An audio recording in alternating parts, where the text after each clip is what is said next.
नमस्कार बंधुगण, जय जगन्नाथ। पवित्र रज पर्व उपलक्षे आपण मानक समस्त को मोर हार्दिक शुभेच्छा एवं शुभकामना। बंधुगण, आपणक फायदा पाई ए भिडियोटी को प्रथम रु शेष पर्यंत निश्चय देखंतु। आसंता जून 15 तारीख पवित्र रज संक्रांति। एही रज संक्रांति दिन बनुची एक दुर्लभ महासंयोग। एही दिन जदि आपण निज घर को एही गुटिए गछर मूल किंबा चेर को नहीं आसबे, तेबे आपणक जीवनर समस्त दुख कष्ट एवं समस्यार अंत घटिबो। एहा सहित आपणकर समस्त मनस्कामना मध्य पूर्ण हेबो। आपणकर जे कौनसी समस्या थाउना कांकी, ताहा धनजनित समस्या हेउ, व्यापार वाणिज्यर समस्या हेउ किंबा चाकरी समस्या हेउ, एई गछ सबु प्रकार असुविधा को दूर करिवार क्षमता रखिछि। एपरिकी बड़ बड़ रोग व्याधि मध्य यह आपणको रक्षा करिवो। सेथिपाई भिडियोटी को शेष पर्यंत निश्चय देखंतु। एहा पूर्वरु जदि आपण माने मध्य माँ लक्ष्मी को सच्चा हृदय भक्ति और विश्वास करती, तेबे ए भिडियोटी को एबे ही गोटे लाइक करी कमेंट बॉक्स रे जय माँ लक्ष्मी अवश्य लिखि दियंतु। एही चमत्कारी गछटी कोन बंधुगण? एही जो गछटी को आपण वीडियो रे देखुछंती, एहा को आपण केउठी ना केउठी निश्चय देखिथिबे एवं अणदेखा करि देइथिबे। अनेक समय रे एही गछ आम घर पाखरे उठिथिले मध्य आमे एहाकू अनाबना गछ भावी उपाड़ी फिंगी देई थाउ। किंतु मने रखंतु, यह कौनसी साधारण जंगली गछ नुहे। एई गछरे भगवान भोलानाथ, भगवान शनिदेव एवं साक्षात माँ लक्ष्मी वास करती। एपरिकी एही गछरे माँ गंगांकर मध्य वास रही।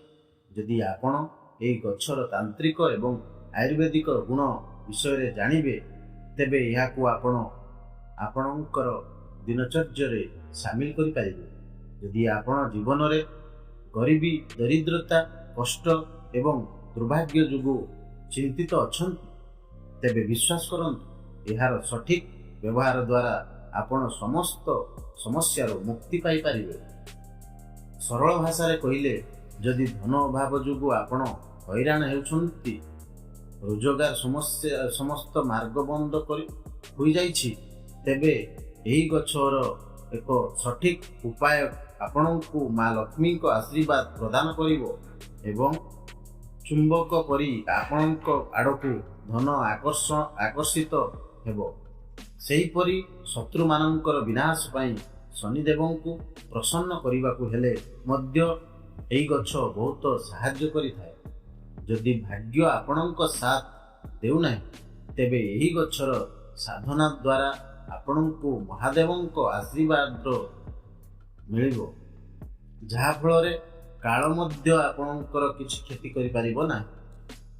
वीडियो रे आगकू बढ़िबा पूर्वरु यदि आपण भगवान शिवंकर सच्चा भक्त, तेबे वीडियो को लाइक करी कमेंट बॉक्स रे भक्तिर सह ओम नमः शिवाय निश्चय लिखंतु एवं एपरी पौराणिक तथ्य जानिबा पाई चैनल को तुरंत सब्सक्राइब करि दियंतु।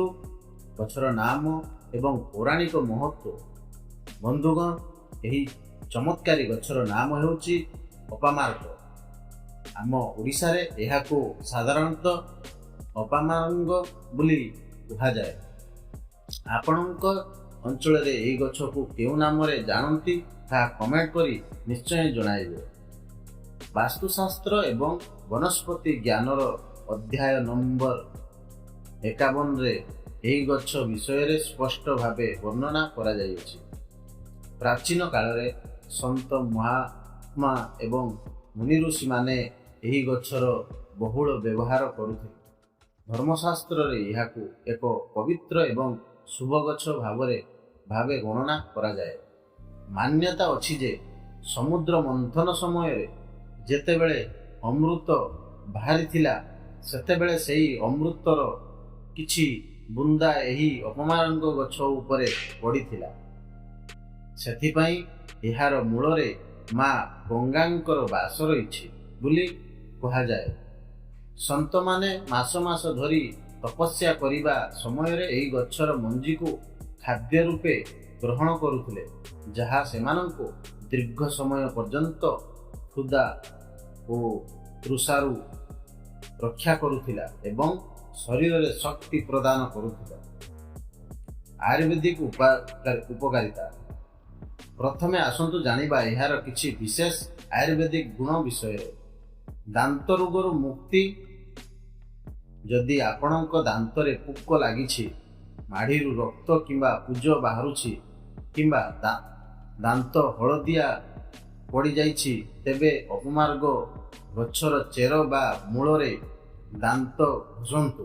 ମାତ୍ର 15 ଦିନ ଏପରି କଲେ ଦାନ୍ତଜନିତ ସମସ୍ତ ସମସ୍ୟା ଦୂର ହେବ ଏବଂ ଦାନ୍ତ ମୋତି ଭଳି ଚମକିବ। ଆଣ୍ଠୁଗଣ୍ଠି ବିନ୍ଧା। ଯଦି ଆଣ୍ଠୁଗଣ୍ଠି ଦରଜ ବା ବାତ ରୋଗ ପାଇଁ ଆପଣ ଲକ୍ଷ ଲକ୍ଷ ଟଙ୍କା ଖର୍ଚ୍ଚ କରି ମଧ୍ୟ ସଫଳ ପାଉନାହାନ୍ତି, ତେବେ ଏହି ଗଛର ମଞ୍ଜିକୁ ଗୁଣ୍ଡ କରି ରଖନ୍ତୁ। ଏହି ପାଉଡରକୁ ସୋରିଷ ତେଲରେ ଗରମ କରି ଆଣ୍ଠୁଗଣ୍ଠିରେ ମାଲିସ କରନ୍ତୁ। 2 ମାସ ଏପରି କଲେ ଆପଣଙ୍କୁ ବହୁତ ଆରାମ ମିଳିବ। ତାନ୍ତ୍ରିକ ତଥା ଚମତ୍କାରୀ ଉପାୟ। ଏବେ ଆସନ୍ତୁ ଜାଣିବା ଏହାର କିଛି ଚମତ୍କାରୀ ଗୁପ୍ତ ଉପାୟ ବିଷୟରେ, ଯାହା ଆପଣଙ୍କ ଜୀବନ ବଦଳାଇ ଦେବ। ଶତ୍ରୁ ବିନାଶ ପାଇଁ। ଯଦି କୌଣସି ଶତ୍ରୁ ଆପଣଙ୍କ ବେପାର ବା ଜୀବନକୁ ବର୍ବାଦ କରିବାକୁ ଚାହୁଁଛି, ତେବେ ଶନିବାର ଦିନ ଏହି ଗଛର ମୂଳକୁ ଘରକୁ ଆଣନ୍ତୁ। ଏହାକୁ ଏକ ନାଲି କପଡ଼ାରେ ବାନ୍ଧି ଶନିଦେବଙ୍କ ଫଟୋ ବା ମୂର୍ତ୍ତି ସମ୍ମୁଖରେ ରଖି 11 ଥର ଶନି ଚାଳିଶା ପାଠ କରନ୍ତୁ। ଏହାପରେ ସେହି ବନ୍ଧା ହୋଇଥିବା ଚେରକୁ ନିଜ ପାଖରେ କିମ୍ବା ସୁରକ୍ଷିତ ସ୍ଥାନରେ ରଖନ୍ତୁ। ଶତ୍ରୁ ଯେତେ ବଳବାନ ହେଲେ ମଧ୍ୟ ଆପଣଙ୍କର କୌଣସି କ୍ଷତି କରିପାରିବ ନାହିଁ। ବେପାରରେ ବୃଦ୍ଧି ଏବଂ ଧନପ୍ରାପ୍ତି। ଯଦି ଆପଣ ବେପାରରେ ଉନ୍ନତି ଚାହାନ୍ତି, ତେବେ ଶୁକ୍ରବାର ଦିନ ଏହି ଗଛର ଚେରକୁ ନିମନ୍ତ୍ରଣ କରି ଘରକୁ ଆଣନ୍ତୁ। ଏହାକୁ ଏକ ନାଲି କପଡ଼ାରେ ରଖି ସେଥିରେ ଅଳ୍ପ ସିନ୍ଦୁର ଲଗାଇ ବାନ୍ଧି ଦିଅନ୍ତୁ। ଏହାକୁ ଆପଣଙ୍କ ବେପାର ସ୍ଥଳରେ କିମ୍ବା ଧନ ରଖୁଥିବା ଡ୍ରୟର ବା କେସ୍ ବାକ୍ସରେ ରଖନ୍ତୁ। ଦେଖିବେ ଧନର ଆଗମନ ବୃଦ୍ଧି ପାଇବ। ନଜର ଦୋଷ ଓ ଭୂତ ପ୍ରେତ ବାଧାରୁ ମୁକ୍ତି। ଯଦି ଆପଣଙ୍କ ଉପରେ କୌଣସି ନକାରାତ୍ମକ ଶକ୍ତି ବା ଖରାପ ନଜର ରହିଛି, ତେବେ ସୋମବାର ଦିନ ଏହି ଗଛର ଚେରକୁ ଉପାଡ଼ି ଆଣି ସଫା ପାଣିରେ ଧୋଇ ଦିଅନ୍ତୁ। ଭଗବାନ ଭୋଳାନାଥଙ୍କ ସମ୍ମୁଖରେ ବସି 108 ଥର ଓମ୍ ନମଃ ଶିବାୟ ମନ୍ତ୍ର ଜପ କରି ଏହାକୁ ଏକ ତାବିଜରେ ଭରି ଧାରଣ କରନ୍ତୁ। ସମସ୍ତ ପ୍ରକାରର କଳା ଯାଦୁ ଓ ଭୂତ ପ୍ରେତ ବାଧା ଦୂର ହୋଇଯିବ। ଚାକିରି ଓ ପ୍ରତିଷ୍ଠା ପ୍ରାପ୍ତି ବିଜୟ ତିଳକ। ମଙ୍ଗଳବାର ଦିନ ଏହି ଗଛର ଚେରକୁ ଆଣି ଶୁଖାଇ ଗୁଣ୍ଡ କରି ଦିଅନ୍ତୁ। ଆପଣ ପ୍ରତିଦିନ ଯେଉଁ ଚନ୍ଦନ ବା ସିନ୍ଦୁର ତିଲକ ପିନ୍ଧୁଛନ୍ତି, ସେଥିରେ ଏହି ପାଉଡରରୁ ଚୁଟକିଏ ମିଶାଇ କପାଳରେ ଲଗାନ୍ତୁ। ଚାକିରି, ଇଣ୍ଟରଭ୍ୟୁ କିମ୍ବା କୌଣସି ଗୁରୁତ୍ୱପୂର୍ଣ୍ଣ ମିଟିଂକୁ ଯିବା ସମୟରେ ଏହି ତିଳକ ଲଗାଇ ଗଲେ ଆପଣଙ୍କ ମଙ୍ଗଳ ଗ୍ରହ ମଜବୁତ ହେବ ଏବଂ କାର୍ଯ୍ୟରେ ନିଶ୍ଚୟ ସଫଳତା ମିଳିବ। ବନ୍ଧୁଗଣ, ଆମ ଚ୍ୟାନେଲର ଏକମାତ୍ର ଉଦ୍ଦେଶ୍ୟ ହେଉଛି ଜନହିତ ଏବଂ ଜନକଲ୍ୟାଣ। ଆଜିର ବ୍ୟସ୍ତବହୁଳ ଜୀବନରେ ଲୋକମାନେ ଆମର ପ୍ରାଚୀନ ହିନ୍ଦୁ ପୁରାଣ ଏବଂ ଶାସ୍ତ୍ର ଜ୍ଞାନକୁ ଭୁଲି ଯାଉଛନ୍ତି।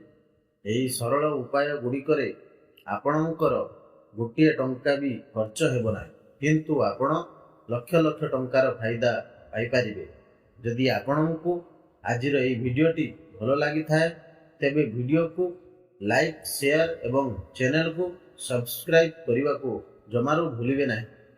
କମେଣ୍ଟ ବକ୍ସରେ ନିଜର ମତାମତ ନିଶ୍ଚୟ ଦେବେ। ଧନ୍ୟବାଦ।